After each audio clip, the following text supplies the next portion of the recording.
jangan jajan nanti diare. Apakah virus itu ada di jajanan yang kita makan di pinggir jalan atau gimana sih, Dok? Ketika jajan, kita harus melihat-lihat. Lihat dulu nih abangnya. Diintip-intip dulu nih, abang jorok apa enggak gitu kan. Kalau main comot-comot aja ya.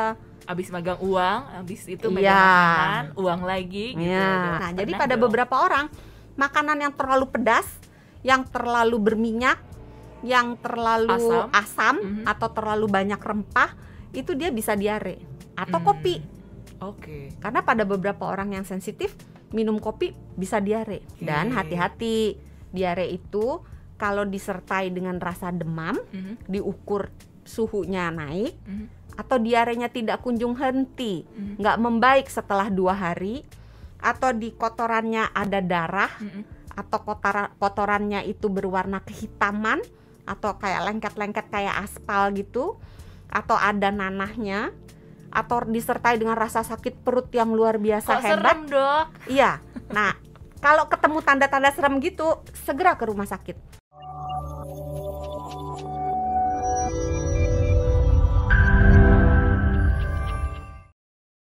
Hai sahabat Sonora, selamat datang di episode terbaru dari Kamu Sehat barengan sama Fidel dan juga Dr. Santi dari Medical Center Kompas Gramedia. Hai Dok. Hai Fidel. Halo sahabat Sonora. Apa kabar Dok San? Baik ya? Luar biasa baik. Wow, sering ikut seminar nih. Ditanya apa kabar, jawabannya luar dahsyat biasa. Gitu. Dahsyat, yes gitu kan. Pakai gaya. Hey, kita fokus bukan ngomongin kabar ya. Semoga Anda yang sedang nonton atau mendengarkan di podcast kabarnya baik-baik aja, lagi nggak kena berbagai penyakit termasuk diare, ya kan? Hari ini kita akan membahas mengenai diare, gimana sih cara pencegahannya, dan sebelumnya kita cari tahu dulu apa aja penyebab dari diare. Diare ini apa sih, Dok? Boleh dijelaskan terlebih dahulu? Iya, diare itu penyakit rakyat. Sebagian orang malah seneng kalau diare. Biar langsing katanya. Oh, langsing dadakan gitu kan. Padahal itu bukan metode melangsingkan tubuh yang baik ya. Karena diare membuat tubuh kekurangan cairan karena keluar, dan tidak hanya cairan tapi juga elektrolit. Diare itu kita definisikan sebagai buang air besar yang konsistensinya cair atau encer. Frekuensinya tuh dalam 1 hari 3 kali atau lebih. Berarti sering dengan konsistensi yang cair gitu, tidak padat ya. Nah, bisa disertai dengan mual, muntah, kembung, sakit perut, mules, sampai kadang-kadang kalau diarenya itu bertambah hebat, bisa disertai dengan tanda-tanda dehidrasi. Udah mulai rasa melayang ya, terus rasa haus, mulut kering, mata kering, lidah kering, kulit kering, buang air kecil sedikit dan jarang, atau malah bisa jatuh ke dehidrasi yang berat, benar-benar nggak ada urinnya. Waduh. Dan rasa haus kalau pada dehidrasi berat itu hilang. Oh wow, padahal kirain nih Dok, diare ya udah masalah pencernaan biasa aja gitu ya. Ternyata kalau tidak ditangani dengan baik bisa sampai ke dehidrasi yang akut begitu ya. Pada umumnya memang diare itu sembuh sendiri, penyakit ringan. Tetapi jangan disepelekan walaupun ringan. Karena yaitu takutnya dehidrasi. Kalau dehidrasi ujungnya kemana-mana, soalnya bisa sampai gangguan ginjal, bisa sampai bisa sampai meninggal. Jadi jangan dianggap sepele walaupun penyakitnya ya sederhana, diare doang gitu kan. Tapi dicegah, kalau bisa dicegah jangan sampai diare. Kalau nggak bisa dicegah, sudah terlanjur diare, dicegah jangan sampai terjadi hal-hal ikutannya. Dan hati-hati, diare itu kalau disertai dengan rasa demam, diukur suhunya naik, atau diarenya tidak kunjung henti, nggak membaik setelah 2 hari, atau di kotorannya ada darah, atau kotorannya itu berwarna kehitaman, atau kayak lengket-lengket kayak aspal gitu, atau ada nanahnya, atau disertai dengan rasa sakit perut yang luar biasa hebat. Serem, Dok. Iya. Nah, kalau ketemu tanda-tanda serem gitu, segera ke rumah sakit.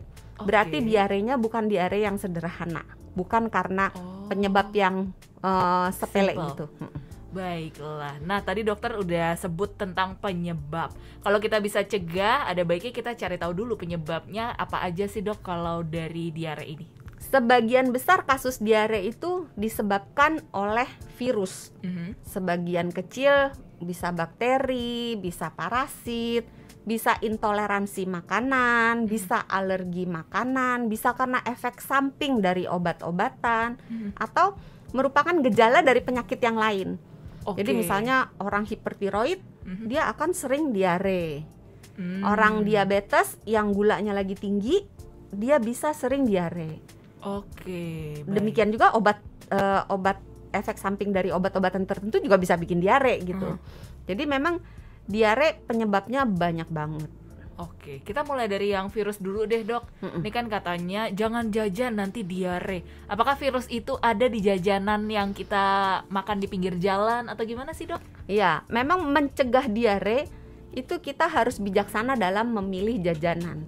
Kadang-kadang bisa dimaklumi dengan kehidupan perkotaan yang demikian repot deh dok, kayaknya masak sendiri gitu kan. Mau nggak mau harus jajan. Belum lagi kalau anak kos yang nggak punya peralatan masak gitu. Shout out anak kos.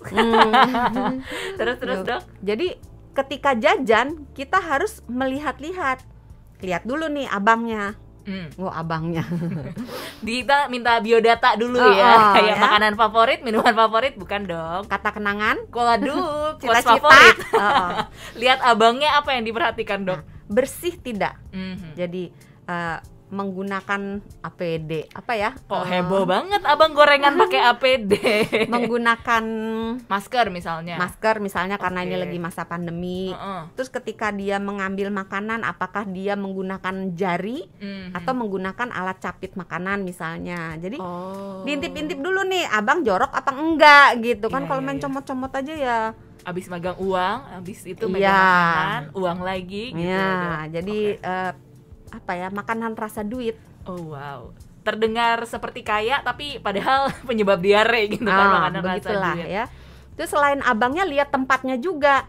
Kalau tempatnya penuh dengan lalat, ada kecoa berkeliaran gitu, kadang tikus juga ada tikus atau kucing gitu. Itu merupakan tanda-tanda bahwa kita harus menjauh. Supaya terhindar dari diare gitu ya. Walaupun nggak pasti sih, maksudnya kita tetap ngotot jajan ya boleh-boleh aja, resiko tapi ini ada kaitannya sama ini juga nggak sih dok? Karena ini virus ya, berarti ada kaitannya sama imun tubuh juga nggak sih dok? Ya. Berarti kalau misalnya ada 2 orang makan di satu tempat yang sama, yang jorok itu ya dok, yang tadi dokter sebutkan, yang satu diare, yang satu enggak, itu bisa kaitannya sama imun. Wow. Tapi jangan, kata dokter Santi, badan yang fit, imunnya kuat, tidak akan kena virus. Mari kita jajan sembarangan. Bukan gitu ya. Konsepnya nggak gitu. Nah, terus selain tadi lokasinya, terus abangnya, lihat juga peralatan makannya. Kan kelihatan bagaimana cara dia mencuci piring, bagaimana cara dia menyimpan sendok dan sebagainya. Kalau misalnya cuci piringnya airnya aja udah keruh, nggak pernah diganti-ganti, embernya cuman kecil, cuman dicelup-celup gitu doang gitu. Ya, kelihatan bersih aja deh gitu ya. Jadi itu juga tanda-tanda kita harus menjauh.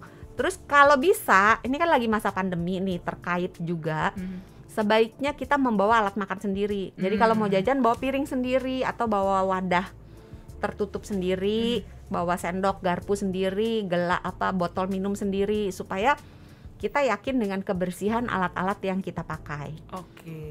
Terus pilih makanannya. Kalau tadi kan udah abang lokasi alat makannya, sekarang pilih makanannya. Harus yang kayak gimana dok? Sebaiknya memilih makanan yang panas. Supaya virusnya hilang. Bakteri dan virus itu sebagian besar, nggak semua ya, sebagian besar mati dengan proses pemanasan. Dan lebih baik kalau makanan itu langsung dimasak. Jadi kan ada yang aku pesen ini terus langsung dimasak on the spot gitu kan. Ada yang makanannya sudah jadi tapi dipanaskan terus. Nah di antara dua ini mana yang lebih baik? Lebih baik yang dipesan langsung dimasak. Tapi yang antara makanan yang dipanaskan terus menerus, kayak misalnya mungkin soto, bakso gitu ya, itu lebih baik daripada makanan yang dari pagi sampai sore dingin dan tidak kena panas. Jadi kemungkinan tercemar, kemungkinan basi itu lebih besar pada makanan yang dingin. Oke, berarti itu tips jajan supaya menghindari diare dari Dokter Santi ya, Dok? Iya, jadi pilih yang langsung dimasak, pilih yang panas. Oke, nah terus tadi kan dari sisi virus, Dok. Tadi ada juga dokter menyebutkan intoleransi. Maksudnya gimana, Dok? Intoleransi itu badan biasanya nih ya, yang terjadi adalah intoleransi laktosa. Itu artinya di dalam badan kita tidak punya enzim untuk mencerna susu. Oke. Akibatnya susu yang keminum itu dalam tanda kutip kebuang lagi gitu. Nah, dalam proses proses membuangnya itu keluarlah air yang lebih banyak sehingga dia menjadi diare. Oke, berarti itu biasanya banyak kan ya yang abis minum susu terus sakit perut langsung buang air gitu kan ya. Selain susu ada lagi nggak, Dok? Sebetulnya itu per pribadi sih ya, beda-beda. Tapi yang paling sering dijumpai memang susu. Oke. Dan satu lagi kan yang alergi. Kalau alergi makanan itu juga sama per pribadi. Jadi bisa aja misalnya saya alergi kacang misalnya. Kalau saya makan kacang saya langsung gatel-gatel, sesak napas, bisa diare, bisa tidak. Tapi biasanya disertai dengan yang lain-lainnya, nggak cuma proses di saluran cerna aja.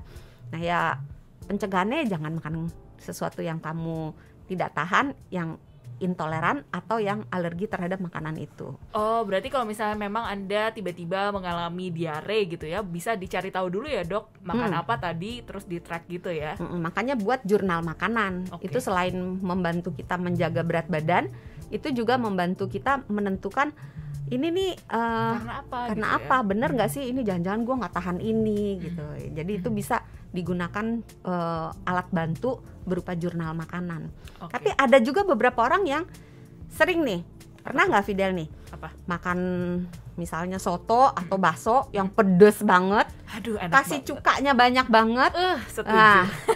Besoknya mencret gitu kan, ya kan, pernah kan. Nah jadi pada beberapa orang makanan yang terlalu pedas, yang terlalu berminyak, yang terlalu asam atau terlalu banyak rempah, itu dia bisa diare. Atau kopi.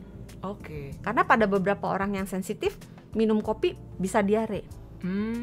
Berarti pilih-pilih makanan Anda. Kalau memang ketika selesai makan tiba-tiba nggak enak perutnya, Dok, langsung ke belakang diare, ternyata silakan dicari tahu penyebabnya apa, kemudian dihindari ya, Dok. Iya.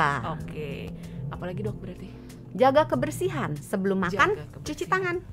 Jadi cuci tangan nggak cuma masa pandemi aja. Orang taunya cuci tangan mencegah COVID gitu kan. Ternyata cuci tangan itu mencegah kejadian diare sampai 40%. Wow, dengan cuci tangan hanya 20 dengan detik cuci tangan. ya? Iya, 20 dengan detik. Cara yang benar juga. Dengan air yang mengalir dan sabun. Oke, itu buat Anda yang biasanya nggak sempat masak, kemudian lebih memilih jajan, pilih makanannya, pilih tempat makannya, kalau bisa dibawa sendiri dan lihat abangnya kayak apa gitu ya, kata Dokter Santi. Tapi kan ada, Dok, saya nggak jajan, Dok, tapi kok saya diare, saya masak sendiri loh padahal. Nah itu bisa terletak pada macam-macam kesalahan. Kita bahas dari pertama ya, milih bahan bakunya. Kadang-kadang kita milih bahan baku murah sih, beli aja fresh. Ternyata udah nggak fresh. Misalnya mungkin ikannya udah istilahnya tiren, mati kemarin. Nggak fresh lah ya. Udah nggak fresh ya. Nah atau ketika proses mencucinya nggak bersih. Oh bisa juga ya. Jadi biasakan mencuci bahan makanan dengan air yang mengalir. Jadi jangan kasih baskom, kasih air, terus sayurnya dicelup di situ, direndam, terus dibuang airnya, itu kotorannya nggak kemana-mana, lari-lari di situ aja. Cuman berenang di situ. Jadi gunakan air yang mengalir. Kemudian buah yang kulitnya kayak melon gitu yang kita potong ya, itu kulitnya pun harus dibersihkan. Jadi jangan berpikir lah, kan dibuang kulitnya. Iya, saya kan nggak makan kulitnya juga, Dok. Tapi ketika kita proses memotong, pisau itu kan bisa membawa kotoran yang dari kulit ke dalam. Jadi tetap buah yang dipotong kulitnya dicuci. Kecuali duren kali ya, duren bukan dipotong. Agak soalnya sakit soalnya kalau nyuci duren, duren Dok. tuh dikupas, dicongkel ya, gitu, dicongkel. Ketika selesai dicuci kan kita potong. Nah, usahakan memotong itu punya pisau dan talenan yang berbeda antara makanan nabati dengan makanan hewani. Oke. Nah, antara makanan yang sudah matang dengan makanan yang belum matang. Jangan lupa si tukang masak cuci tangan juga. Cuci tangan lagi, penting ya. Sebelum memasak atau ketika proses memasak, dia akan berpindah dari menangani bahan makanan yang mentah ke menangani bahan makanan yang matang. Itu harus cuci tangan. Sesudah masak, cuci tangan lagi. Memang kelihatannya merepotkan, tapi ingat, cuci tangan menurunkan 40% kejadian diare. Banyak kan? Nah, setelah itu ketika proses memasak, itu biasakan masaknya itu tuh sampai mateng semuanya. Jadi kalau masak daging, mateng semuanya. Dan anjuran dari WHO juga terkait dengan COVID, bukan hanya terkait dengan diare. Kita harus makan makanan yang matang secara menyeluruh. Jadi jangan mentah atau setengah matang, sementara jangan dulu. Tapi kalau untuk diare, makanan yang matang seluruhnya itu lebih aman dibandingkan dengan makanan yang mentah. Kemudian udah cucinya udah, motongnya udah, masaknya udah, nyimpennya. Kadang-kadang ibu-ibu suka males masak. Sekali masak langsung buat pagi, siang, sore. Makannya berapa kali, Fidel?